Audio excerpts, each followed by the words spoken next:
જય દ્વારકાધીશ મિત્રો મારી સગાઈની પાર્ટીમાં મારી મંગેતરે નોકરાણી પર ગરમ ચા ફેંકી, પણ છુપાયેલા કેમેરાએ આખી બાજી પલટી નાખી. ગરમ ચાની પિત્તળની કીટલી જ્યારે મીરાના હાથ પર ઊંધી વળી ત્યારે આખી હવેલી પથ્થર બની ગઈ. થનારી દુલ્હન રિયા કપૂર હસી રહી હતી. મહેમાનોના મોબાઈલ અડધા બહાર આવી ગયા હતા અને અર્જુન રાઠોડ, જેના નામથી દિલ્હીના મોટા મોટા કોન્ટ્રાક્ટરો પોતાનો અવાજ ધીમો કરી દેતા હતા, તે પહેલીવાર પોતાના જ ટેબલ પર શરમથી ધ્રુજી રહ્યો હતો. તેણે સગાઈની હીરાની વીંટી ઉતારી અને થાળી પાસે મૂકી દીધી. લગ્ન અહીં જ ખતમ. આ સાંભળતા જ રાઠોડ હવેલીના ડાઇનિંગ રૂમમાં એવો સન્નાટો છવાઈ ગયો, જાણે કોઈએ મંદિરની ઘંટડી વચમાં જ રોકી દીધી હોય. બહાર લોનમાં કંદોએ જલેબી તળી રહ્યા હતા. અંદર ચાંદીના વાસણોમાં શાહી પનીર, દમ બિરયાની, મલાઈ કોફતા સજાવેલા હતા. દિવાલો પર જૂના રાજસ્થાની ચિત્રો, છત પર લટકતું ઝુમર અને ટેબલ પર બેઠેલા શહેરના ધારાસભ્ય, બિલ્ડર, વેપારીઓ બધાય જ ચૂપ. મીરા જમીન પાસે ઊભી હતી. તેની ઉંમર માંડ 24 વર્ષ હશે. સાદો સુતરાઉ સલવાર કમીજ, કપાળ પર પરસેવો અને જમણા હાથની ચામડી લાલઘૂમ થઈ ગઈ હતી. તેણે અવાજ પણ નહોતો કર્યો, બસ દાંત ભીંચીને ડાબા હાથથી પોતાનું કાંડું પકડી રાખ્યું હતું. રિયાએ ખોટા આશ્રય સાથે કહ્યું, ઓહ પ્લીઝ, આટલી ડ્રામા ક્વીન ન બન. ચા થોડી ઢોળાઈ છે, તેજાબ નહીં. અર્જુને તેની તરફ જોયું. રિયા, તે જાણી જોઈને ફેંકી છે. રિયા હસી પડી. તું તારી નોકરાણીની વાત માનીશ કે મારી? અર્જુનનું ગળું સુકાઈ ગયું. આ જ સવાલ તેની આખી જિંદગીનો અરીસો હતો. તે હંમેશા પોતાની દુનિયાના લોકોનું જ સાંભળતો રહ્યો હતો. કાકા સુરેશનું, વકીલોનું, મોટા ઘરોની વહુનું, એવા લોકોનું જે સફેદ કપડામાં કાળા કામ છુપાવી દેતા હતા. તેણે ક્યારેય રસોડાના દરવાજા પાછળ ઊભેલી સ્ત્રીઓની આંખો નહોતી વાંચી. મીરા ધીમેકથી બોલી, સાહેબ, હું ઠીક છું. ના, અર્જુને કહ્યું, તું ઠીક નથી. રિયાનો ચહેરો લાલ થઈ ગયો. તું મને બધાની સામે અપમાનિત કરી રહ્યો છે. આ છોકરીએ મારા લહેંગા પર ચટણી પાડી હતી. મેં બસ એને પાઠ ભણાવ્યો. પાઠ? અર્જુનનો અવાજ ભારે થઈ ગયો. માણસને સળગાવીને કાકા સુરેશે વચમાં ખાંસી ખાતા કહ્યું, અર્જુન, મહેમાનો બેઠા છે. ઘરની વાત ઘરમાં જ. આજ તો ભૂલી હતી. કાકા, અર્જુને તેમની તરફ જોયા વગર જ કહ્યું, આપણે દરેક ગંદકીને ઘરની વાત કહીને દબાવી દીધી. મીરા પાછળ હટવા લાગી. ત્યારે જ જૂના હાઉસકીપર શાંતા આંટી દોડીને આવ્યા અને મીરાને ટેકો આપ્યો. તેમની આંખોમાં ડર હતો, પણ એ ડરની નીચે વર્ષોનો દબાયેલો ગુસ્સો પણ હતો. રિયા ખુરશી પરથી ઊભી થઈ અને આના પરિણામની ખબર છે. મારી માતા મહિલા આયોગની સલાહકાર છે. પપ્પા અડધા મીડિયાને ફોન કરી શકે છે. સવાર સુધીમાં તું વિલન બની જઈશ. અર્જુને વીંટી ટેબલ પર વધુ આગળ ખરસાવી દીધી. તો સવારની રાહ જોઈએ. રિયા તેની પાસે આવી અને ગણગણી, તને લાગે છે તું એને બચાવી લઈશ, અને તે પણ નથી ખરાબ કે તારી હવેલીમાં કોણ કોનાથી ડરે છે? અર્જુને પહેલીવાર તેના ચહેરા પર એ ક્રૂરતા સ્પષ્ટ જોઈને જેને તે અત્યાર સુધી આત્મવિશ્વાસ સમજતો આવ્યો હતો. ત્યારે જ મીરા લડખડાઈ. શાંતા આંટીએ બૂમ પાડી, ડૉક્ટર બોલાવો. અર્જુન તેની તરફ દોડ્યો, પણ મીરાએ પોતાનો ઘાયલ હાથ પાછળ ખેંચી લીધો, જાણે માલિકનો સંપર્ક પણ કોઈ નવો ખતરો હોય. બરાબર એ જ સમયે કાકા સુરેશનો ફોન રણક્યો. તેમણે સ્ક્રીન જોઈ ચહેરો સફેદ પડી ગયો અને અર્જુનના કાનમાં માત્ર એક જ વાક્ય કહ્યું, બેટા, ડાઇનિંગ રૂમમાં કેમેરો હતો અને એ આપણો નહોતો. સવાલ થતાં થતાં રાઠોડ હવેલીની દિવાલો બોલાવવા લાગી હતી. શાંતા આંટીએ અર્જુનને રસોડામાં બોલાવ્યો, જ્યાં મીરાની નાની બહેન ગોરી પાટો બાંધી રહી હતી અને બાકીનો સ્ટાફ એકબીજા સામે જોઈને ચૂપ થઈ રહ્યો હતો. અર્જુને કહ્યું, જેને જે કહેવું હોય આજે કહી દો, કોઈની નોકરી નહીં જાય. પહેલાં કોઈ ન બોલ્યું. પછી વાસણ ઘસવાવાળી પિંકી રડી પડી. મેડમે કહ્યું હતું કે જો હસ્યા નહીં તો ચોરીનો આક્ષેપ લગાવી દેશે. માળી ઇમરાન બોલ્યો, મારા અબુને ગેરકાયદેસર કહીને પોલીસ બોલાવવાની ધમકી આપી, જ્યારે તેઓ તો અહીં જ જન્મ્યા છે. શાંતા આંટીએ જણાવ્યું કે 2 મહિના પહેલાં રીના નામની છોકરીને માત્ર એટલા માટે કઢાવી મૂકવામાં આવી કારણ કે તેણે રિયાના પગ દબાવવાની ના પાડી દીધી હતી. દરેક વાત અર્જુનની છાતીમાં ખીલીની જેમ ખૂંચતી ગઈ. બપોર સુધીમાં રિયાએ ઇન્સ્ટાગ્રામમાં પર કાળા ચશ્મા પહેરેલો ફોટો મૂકી દીધો. જેરી સંબંધમાંથી બચી ગઈ. મીડિયાએ હેડલાઇન બનાવી દીધી કે અર્જુને ગરીબ છોકરીના બહાને પોતાની મંગેતરનું અપમાન કર્યું. ત્યારે જ સિક્યુરિટી ચીફ કબીરે ફૂલદાનીમાં છુપાયેલો નાનો કેમેરો બહાર કાઢ્યો. ફૂટેજ ચાલુ થઈ. રિયાનું જાણી જોઈને કેટલી ધક્કો મારવું, મીરાની ચીસ રોકવી, અર્જુનનું વીંટી ઉતારવું અને રિયાનો ઠંડો ક્રૂર ચહેરો. અર્જુને મીરાને મળવાની પરવાનગી માગી. તે કરોલ બાગની એક જૂની બિલ્ડિંગમાં રહેતી હતી.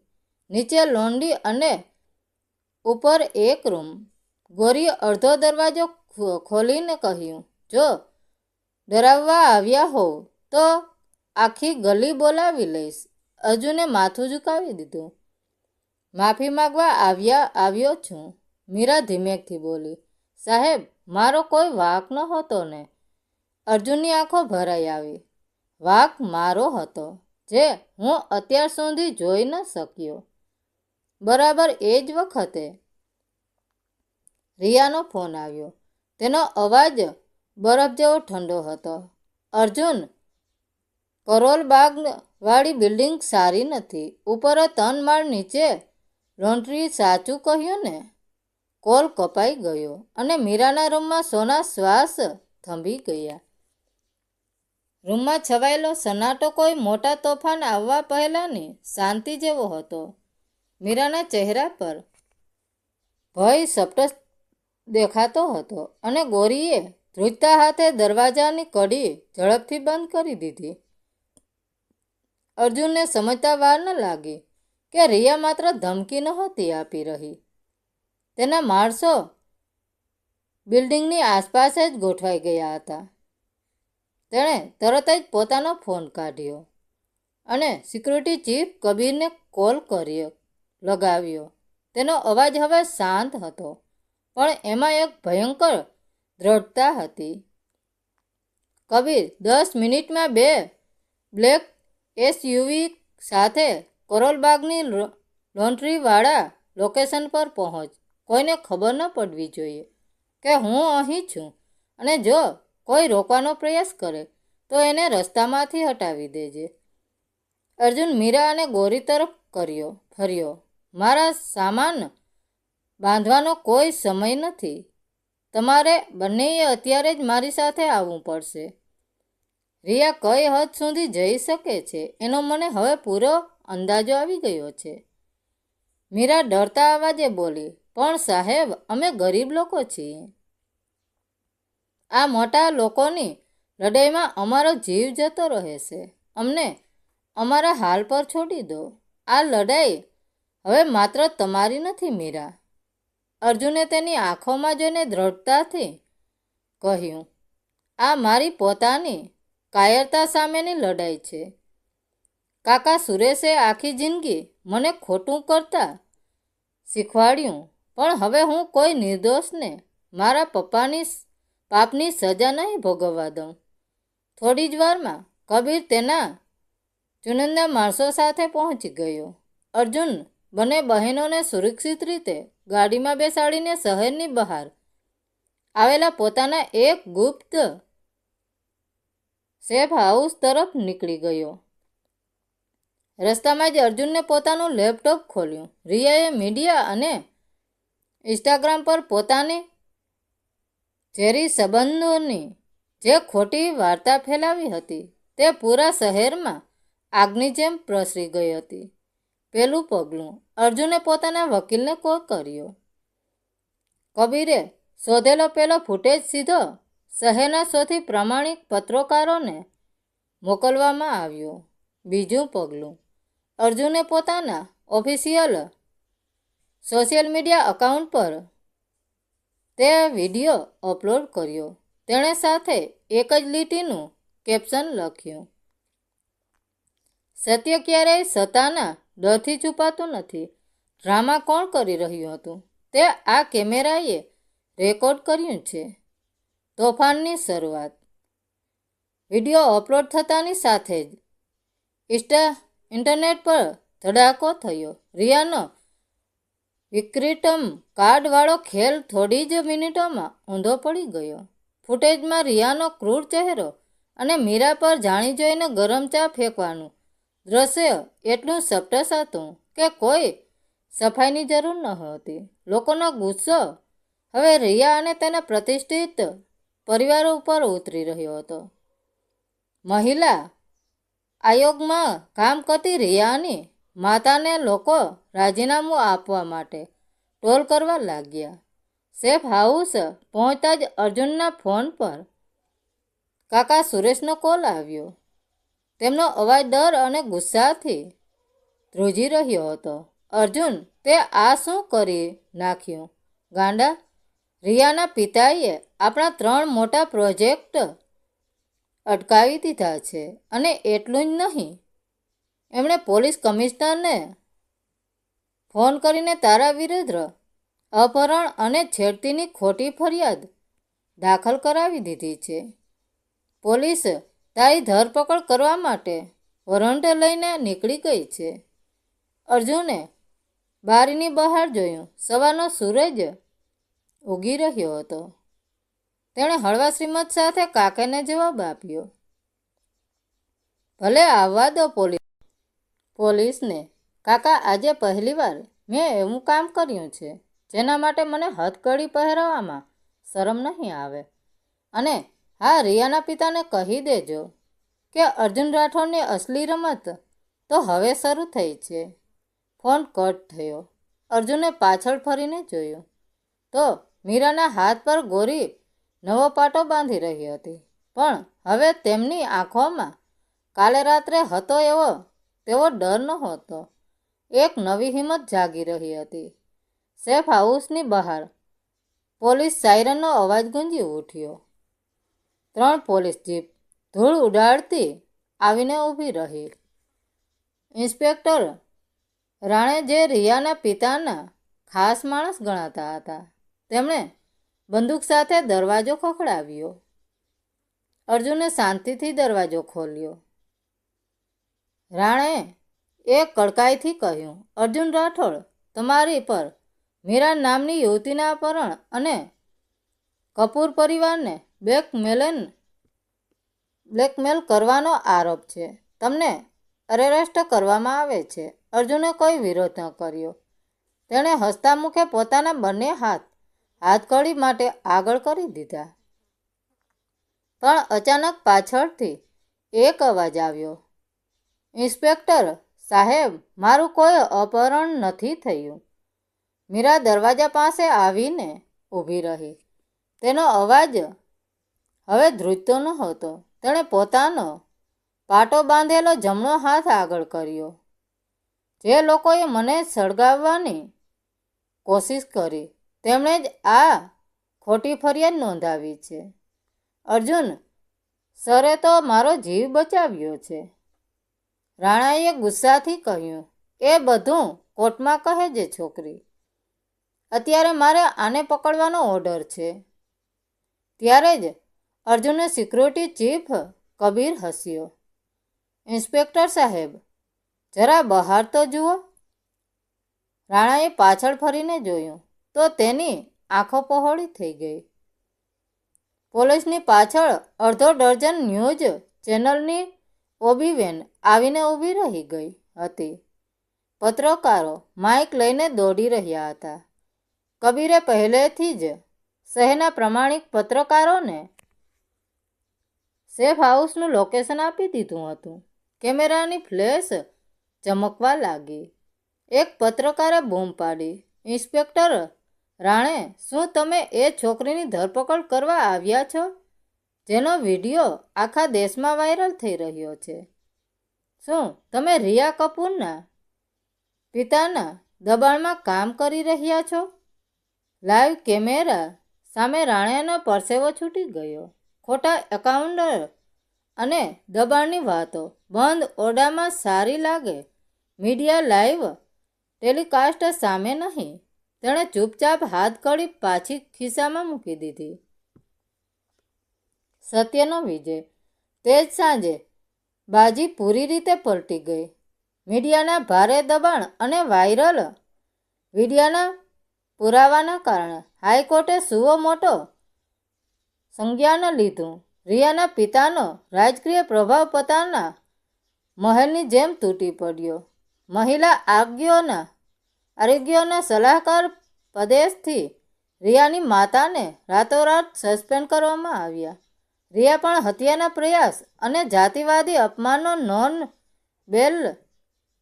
બેલેબલ ગુનો નોંધાયો. પોલીસને ના છૂટકે તેની ધરપકડ કરવી પડી.